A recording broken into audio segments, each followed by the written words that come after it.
Петропавлда мерекелік күндер жалғасуда. Енді қаланың 266 жылдығы кең көлемде орталық алаңда аталып өтілмек. Солтүстік Қазақстан облысының басты мерекесі де келіп жетті. 1752 жылы іргесі қаланған Петропавлдың мейрамы Астананың 20 жылдық мерейтойымен тұспа-тұс тойлануда. Шаһардың туған күнінде орталық алаңда салтанатты жиын өтті. Қала әкімі Марат Тасмағамбетов петропавлдықтарды шын жүректен құттықтап, ізгі тілегін жолдады. Жыл сайын облыс орталығының келбеті өзгеріп келеді. Бүгінгі күні облыс әкімі Құмар Ергебайұлы Ақсақаловтың қолдауымен жаңа ғимараттар, шағын аудандар заманға сай салынып жатыр. Қаламыздың дамып, өркендеп келуі бізді қуантады. Әрине, сіздерді де оған қосқан үлестеріңіз мол.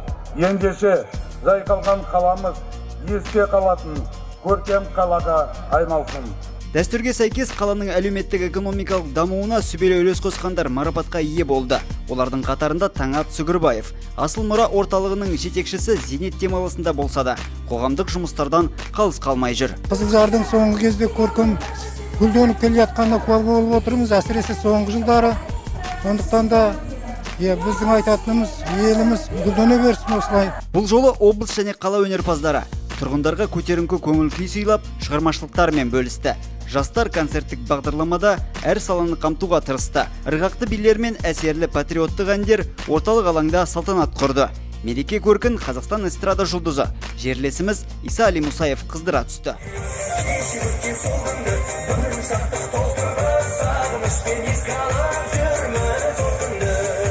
Қазақстан Конституциясы көшесі бойында тарихтан сыр шертер экспозициялар қойылды.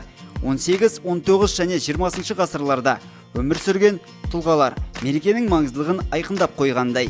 Сүйікті Петропавл қаласын құттықтауға тұрғындар да асықты.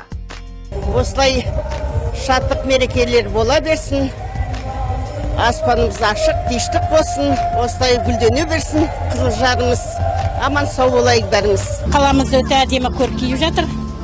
Жетістіктерге жастар жетіп жатыр. Қаламыз осылай көркейіп, халқымыз аман болсын, жұртымыз тыныш болсын. Мерекемізбен құттықтаймын. Аспанымыз ашық болсын, балаларымыз аман болсын, денсаулық тілеймін. Облыстық тарихи өлкетану мұражайы маңында қаланың қолөнершілері тың туындыларын көрсетіп, қазақ, орыс және өзге халықтардың шеберліктерін жұрт назарына ұсынды.